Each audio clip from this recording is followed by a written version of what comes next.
నమస్తే, హిందూ బంధువులకు స్వాగతం. ఈరోజు మన ప్రయాణం అహోబిల క్షేత్రాల్లో నవనారసింహ క్షేత్రాల్లో పడినటువంటి ఛత్రవట నారసింహ క్షేత్రానికి ప్రయాణం అవుతున్నామండి. ఇది మనం మార్గం ఇలా ఉంటుందన్నమాట. మనం గైడ్ యొక్క మోటార్ సైకిల్ ప్రయాణించి ఇక్కడ వరకు వచ్చాం. ఇక్కడి నుంచి లోపలికి వెళ్ళి మనం ఆ క్షేత్ర విశేషాలు అన్నీ కూడా అర్చక స్వామి అడిగి తెలుసుకుందాం. ఛత్రవట నరసింహస్వామి సన్నిధి.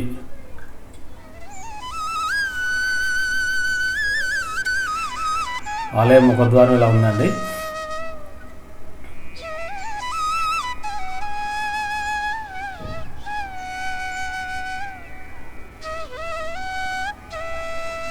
ఆలయం లోపల మన పరిసర ప్రాంతాలు, ఆలయం యొక్క శిల్పకళ అంత ఎలా ఉందో చూద్దాం. ఆలయ నిర్మాణం ముఖ్యమైన ఆలయం ఏదైతే ఉందో అది చాలా పురాతనమైందండి. కృతయుగం నాటిదని చెప్పారు.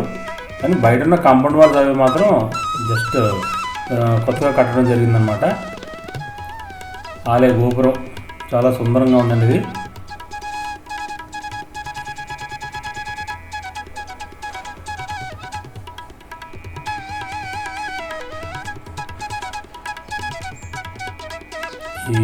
ఈ శిల్పాలన్నీ కూడా చాలా పురాతనమైనవి.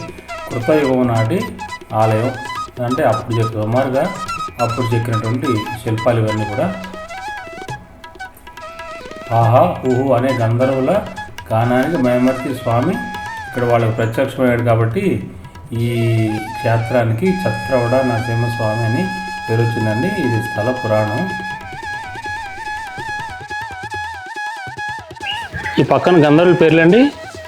ఆహా ఊహో, ఓకే. వారికి స్వామివారి ఇక్కడ ప్రత్యక్షమైనట్టుగా. ఓహో, ఇక్కడ మనకి మూర్తి ఏదైతే విగ్రహం కనిపిస్తుందో స్వామివారి లోపల అలాగే ఉంటారండి. మనం మూల విరాట్ని ఎప్పుడు కూడా ఫోటోలు వీడియోలు తీయకూడదు కాబట్టి భక్తులందరూ ఇక్కడే చూసుకొని గమనించండి. మన ఛత్రవట నరసింహస్వామి క్షేత్రం గురించి మీ నోటి ద్వారా భక్తులకి క్షేత్ర మహత్యం, స్థల పురాణం వివరించమని రిక్వెస్ట్. తప్పకుండా సార్. అటే చూడండి. ఈ క్షేత్రంలో నవనారసింహ క్షేత్రంలో ఒకరైన స్వామి ఈ యొక్క ఛత్రవట నరసింహస్వామి. ఇక్కడ ఆళ్వారు ఏమి మంగళాశాసనం చేశారంటే ఈ క్షేత్రంలో తిరుమంగయ్య ఆళ్వారు మంగళాశాసనం. ఈ క్షేత్రానికి 108 వైష్ణవ క్షేత్రాల్లో ఇది చాలా దివ్యమైనటువంటి క్షేత్రం. తిరుమంగయ్య ఆళ్వారు మంగళాశాసనం చేసిన క్షేత్రం సింగవేలకుంటమని 10 పాసురాలతో ఇక్కడ మంగళాశాసనం. ఇక్కడ స్వామివారు ఇక్కడ ఏ విధంగా చెప్తారు? ఆహాహుహాక్య గంధర్వ నృత్య గీత పలాత్మనే భవహంతహర ఛత్రవట సింహం అని చెప్పి మంగళం అని చెప్పి ఆళ్వారు మంగళాశాసనం చేసిన స్వామి. ఛత్రం అంటే గొడుగు, వటవృక్షము అంటే మర్రి చెట్టు. గొడుగులాగా ఉండేటువంటి మహామర్రి వృక్షం, పెద్ద వృక్షం, పెద్ద చెట్టు. ఆ వృక్షం కింద హాహాహూహ్ అనే 2 గంధర్వులు మోక్షం పొందడానికి నృత్య గానంతో స్వామిని ఇక్కడ ప్రసన్నం చేసుకోవడానికి ప్రయత్నం చేసినప్పుడు ఆ గంధర్వులకు వాళ్ళు పాడే సంకీర్తనకు స్వామివారి ముగ్ధురైపోయి ఆ గంధర్వులకు దర్శనం ఇస్తూ వాళ్ళు పాడే సంకీర్తనకు మైమరిచిపోయి వాళ్ళకు దర్శనాన్ని ఇస్తూ మోక్షం ఇచ్చినట్టుగా ఈ స్థల విశేషం. చాలా పెద్ద మూర్తి, సుందరమైనటువంటి మూర్తి. ఈ క్షేత్రంలో 9 నవగ్రహాధిపతులుగా ఈ క్షేత్రంలో స్వామిని దర్శించుకుంటారు. నవగ్రహాల్లో ఈ స్వామిని సేవించిన వాళ్ళకి కేతుగ్రహ బాధలు తొలగిపోతాయని చెప్పి పురాణం చెప్తారు సార్. ముఖ్యంగా దేవతలు, గంధర్వులు, సప్త ఋషులు, ఆళ్వార్లు వీరంతా కూడా ఈ క్షేత్రంలో సేవించినట్టుగా, బ్రహ్మాది దేవతలంతా సేవించినట్టుగా. చాలా సుమారుగా ఏ కాలం నాటిదండి నిర్మాణం? వచ్చి క్షేత్రం తృతయుగం నాటిది. తృతయుగంలో మత్స్య, కూర్మ, వరాహ, నారసింహ, పరశురామ, రామ, బలరామ, కృష్ణ కలికి అని చెప్పి 10 అవతారాలు. 10 అవతారాల్లో 4వ అవతారం అహోబిల నరసింహస్వామి క్షేత్రం.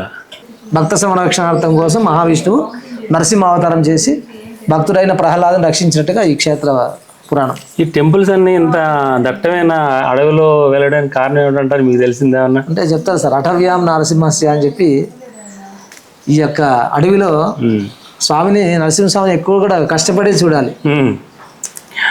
అంటే భక్తి చాలా ఇష్టం అంట నరసింహస్వామికి. అలాగే కొండలు, కోనలు ఇవన్నీ కూడా నరసింహస్వామికి ఇష్టమైన ప్రదేశాలు. గరుడు ఆయన కోసం ఇక్కడ తపస్సు చేశాడు. గరుత్మంతుడు తపస్సు చేసినప్పుడు ఈ క్షేత్రానికి విష్ణువు నరసింహావతారంలో ఈ పర్వతాన్ని అధిరోహించడం వల్ల ఈ క్షేత్రానికి గరుడాచలంగా వచ్చింది పేరు. గరుడాచలం, ఇది గరుడాచలం.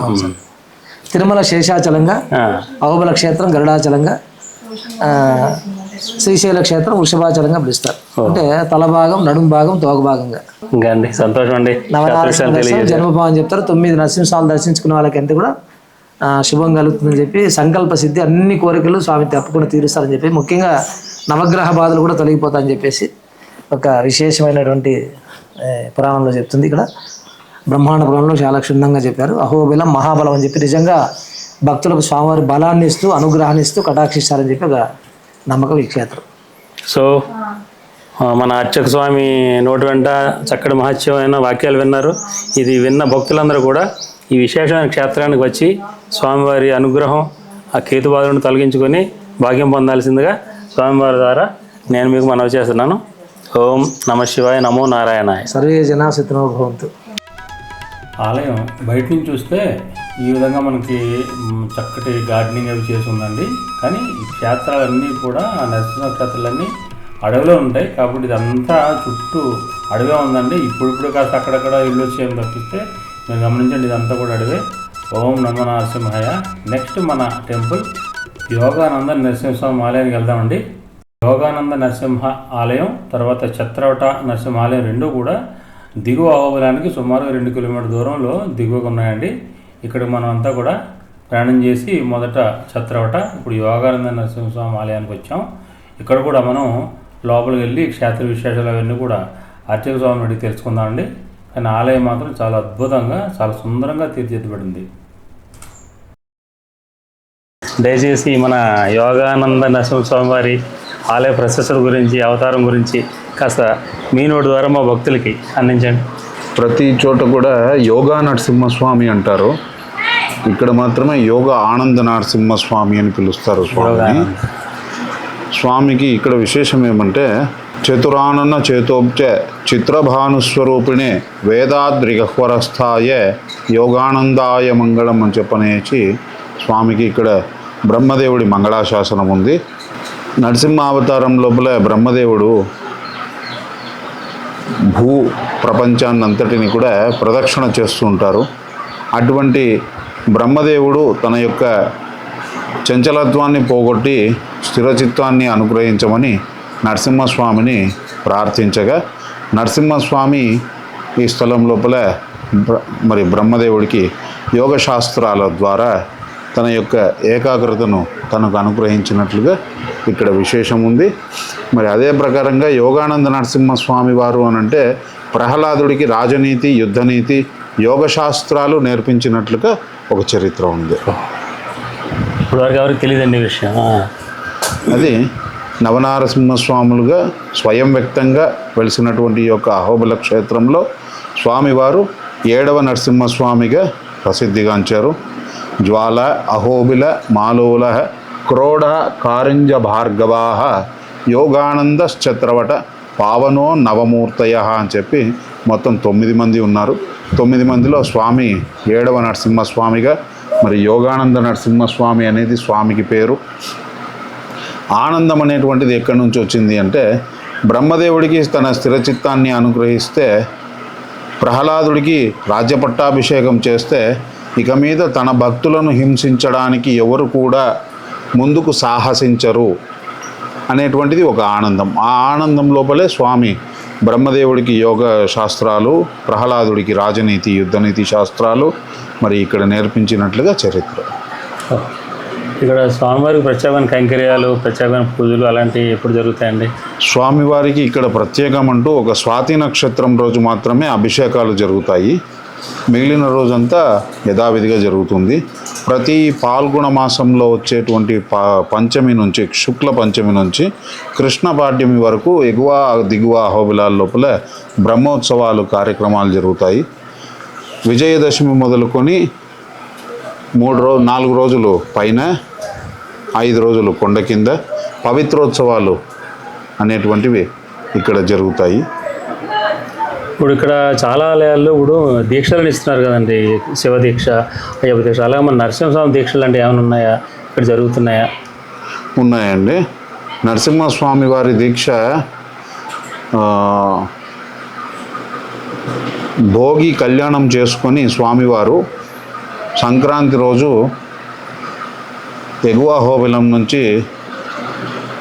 అఖిలాండకోటి బ్రహ్మాండ నాయకుడైనటువంటి జ్వాలా నారసింహస్వామి వారు కిందికి దిగుతారు. సంక్రాంతి రోజు దిగి ఇక్కడ ఒక రాత్రి విశ్రమించి మరుసటి రోజు సాయంత్రం కనుమ రోజు ప్రతి క్షేత్రం లోపల కూడా పార్వేట ఉత్సవం అనేటువంటిది ఘనంగా జరుగుతుంది.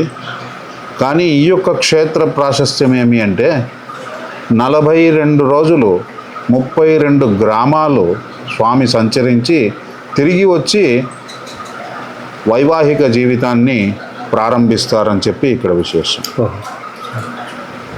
దీక్షలు ఎప్పుడు మొదలవుతున్నాయండి? దీక్షలు స్వామివారు మరి కనుమ రోజు పార్వేట ఉత్సవం సందర్భంగా గ్రామానికి పోయి అక్కడ భక్తుల యొక్క మంచి చెడ్డ అన్నీ కనుక్కొని తన యొక్క వివాహానికి పత్రికలు అనుగ్రహించు వెళ్ళేటప్పుడు స్వామివారిని మోసుకుంటూ వెళ్ళేది. అదే రోజు స్వామివారు మాలలు వేయడం జరుగుతుంది. అది జనవరి 16 కావచ్చు, 15 కావచ్చు.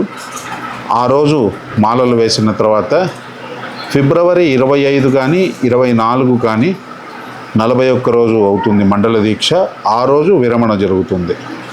ఇక్కడ ఈ క్షేత్రానికి వచ్చి ఎక్కడ మాలోల నరసింహస్వామి సన్నిధానం లోపల విరమణ జరుగుతుంది. దిగువ అహోబిలం ప్రధాన దేవాలయం లోపల ధారణ జరుగుతుంది. సుమారుగా 15-16 తారీఖు ఏప్రిల్ అంటారా? జనవరి సారీ క్షమించాలి. దేవుడు కనుమ రోజు బయలుదేరుతారు. బయలుదేరే రోజే స్వామి మీద భక్తితోటి స్వామిని తలుచుకుంటూ ఉండడానికి భక్తులు స్వామి విశేషమైనటువంటి అనుగ్రహం ఆ రోజుల్లో దొరుకుతుంది. ఎందుకంటే లేనప్పుడే వారి విలువ తెలుస్తుంది.